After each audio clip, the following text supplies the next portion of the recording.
Sekarang saya mau tanya nih semua. Yang berjuang di abad 20 itu Nabi yang mulia Muhammad apa Insinyur Soekarno untuk kemerdekaan? Saya mau minta jawaban. Silakan siapa yang mau menjawab berdiri. Jawab pertanyaan ibu ini. Saya akan menjawab pertanyaan ibu. Betul sekali. Tidak ada Nabi Muhammad memanggul bambu runcing di abad 20 untuk memerdekakan negeri Indonesia.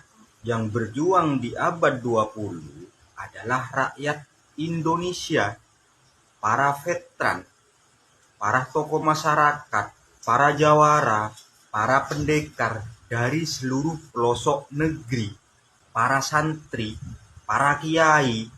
Bagi kami rakyat Indonesia, yang berjuang itu adalah Jenderal Sudirman. Dan yang perlu ibu ketahui, perjuangan di abad 20 itu dikuatkan oleh akidah baginda Muhammad SAW. Ibu tahu, di mana-mana ada pertempuran, di situ ada kalimat takbir, Allahu Akbar. Siapakah yang membawa kalimat itu? Kalau bukan Nabi Muhammad, tidak ada ibu di pertempuran itu. Demi Bung Karno itu tidak ada. Itu poin pertama. Poin kedua, negeri ini merdeka didominasi oleh 90% lebih umat Islam. Dan umat Islam itu umat siapa kalau bukan umat Nabi Muhammad? Kalaupun pada saat ini umat Islam akan digeser, kiainya ya dipenjarakan, difitnah, macam-macam sudah. Poin ketiga, jarah mencatat belum ada Bung Karno itu memanggul bambu runcing. Coba ibu ingat-ingat deh, Bung Karno sangat ngotot kepada Jenderal Sudirman untuk akhiri perang gerilya dan lebih memilih perdamaian, yaitu kerjasama.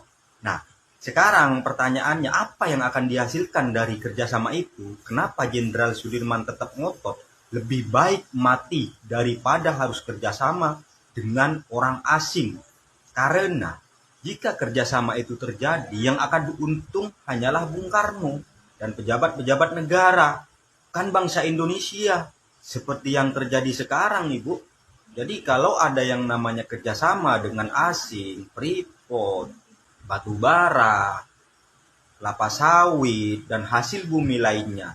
Jadi ketika ditandatangani yang namanya kerjasama, rakyat Indonesia itu sama aja dengan masih dijajah, belum merdeka, karena tidak akan pernah menikmati hasil buminya. Yang terakhir, perlu ibu ketahui, sejarah itu tidak akan pernah hilang dari darah kami, yang kakek moyang kami dulu mati berperang untuk memerdekakan negeri ini. Kalaupun saat ini mulai berangsur-angsur dihapus oleh kelompok tertentu, sebagian besar ada yang dibilang yaitu kelompok-kelompok PKI yang dulu dikuatkan oleh Bung Karno partainya ya. Saya sudah menjawab pertanyaan ibu bahwasanya tidak ada Nabi Muhammad memanggul bambu runcing di negara ini pada abad 20 dan belum ada sejarah yang mencatat bahwasanya Bung Karno itu memanggul bambu runcing. Bergerilya itu tidak ada, ibu. Cuman Bung Karno terkenal karena ditunjuk sebagai pemimpin negara pada waktu itu. Sebenarnya kalau kita disuruh memilih, kami akan lebih memilih Jenderal Sudirman sebagai presiden, ibu. Kalau misalkan ditanyakan siapakah yang lebih pantas duduk sebagai presiden, kalau misalkan seperti itu, kami akan berteriak Jenderal Sudirman yang pantas menjadi presiden. Untuk penutupnya, karena saya sudah menjawab pertanyaan ibu, saya akan tanya balik ke ibu. Tolong dijawab dengan jujur. Pertanyaan pertama, pernahkah Bung Karno itu mengkhianati negeri ini, bangsa ini?